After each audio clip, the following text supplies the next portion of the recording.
Alright, today we are gonna look at the strawberries that are coming about. Even though it's almost late October, early November. And then we're gonna see how to multiply these. So you can see these are a type of strawberries that don't throw out that many runners. But these have tons of strawberry coming out even late in the season. These don't taste as sweet as the seascape, but still pretty productive, but no runners. This is the seascape strawberry. This is probably our favorite. And yeah, still throwing out a few. See a lot of flowers still coming out. And then both of these, we've not seen many runners actually. But they do replicate vegetatively right next to each other. There'll be like a small pup coming out. And that way they multiply. But then there is also this, the Albion strawberry. And you can see some strawberries coming here. And this one keeps throwing out runners. So you can see a runner right here. You can see this one, and we just plugged it down there. We didn't even press it or anything, and it's taken root. So I'm soon going to disconnect this umbilical cord, and this will become its own plant. And then I'm going to do the same here. So you can see this also is Albion, and there are 3 runners that we are rooted here. These are a little younger, but you can see here the roots are starting to form, and then I've pinned it down with a clip, and they're going to take root soon. So you can see here as well, pinned it down, roots are forming. The same one here. So far so good. They're starting to grow new leaves and starting to settle down. I think in a few weeks I'll cut the umbilical cord. But yeah, I'll have more baby plants. You can see even this one is throwing out quite a few berries. We've not tasted this one yet. Yeah, this one is the one that keeps throwing out too many runners, and so we keep cutting the excess ones. We just have 4, and it's pretty easy to root them. And apart from that, yeah, we're planning what to do with the rest of the space that's opened up. There's a lot of space here now. I'm gonna start planting some spring bulbs, some of the other plants. See, everything has gotten pretty big. You can see that radish is just growing and growing and growing. Look at these.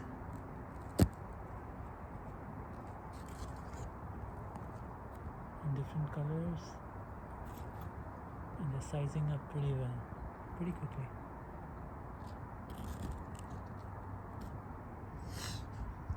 And like a lot of the garlic has come up. You can see that. Cilantro, of course. And then carrots. These are the carrots.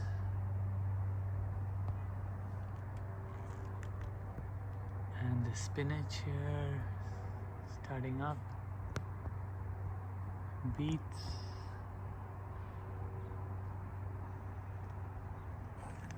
Baby onion. And guess what this is? This is the saffron.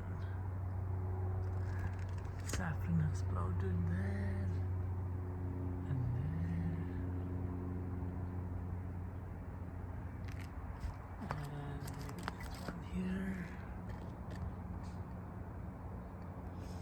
again, not sure if I'm going to get a flower this season, but we'll see. And of course the broccoli. They've grown pretty large. Still don't see the broccoli forming yet. Let's see.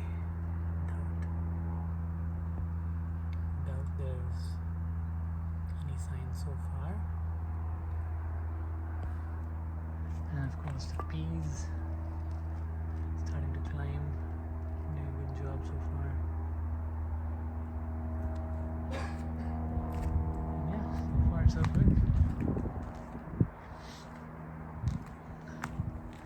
You can see a lot more of these saffron crocus coming up. Again, no sign of flowers yet, but good to see most of the bulbs have sprouted. Yeah, this is where the persimmon tree was, and so that's opened up space. I've been trying to loosen the soil a little bit. It's really compacted soil.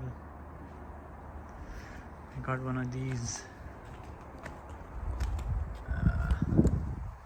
They call it a twist tiller, manual twist tiller, and then that's done a decent job. It takes a lot of work, but it's a good workout. I'm losing this part of it.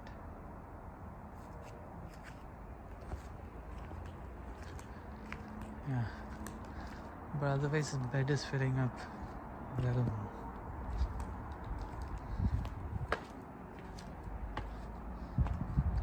And then what else is going on? These are the regular plants, and then you can see the snapdragon seedlings. Very slow, but again going about. And of course the pretty primroses. Look at this. Take a look at that. Really, really nice colors. And of course the chrysanthemum still doing fine. But yeah, gotta plant out some of these Shasta daisies down on the ground. These are Shasta daisies. A lot more space, perennials. So I'll be planting some of those here and here, and then along the wall there. Throw a lot of flowers in the spring. We have tons of spring bulbs that need to go into. Pacing ourselves.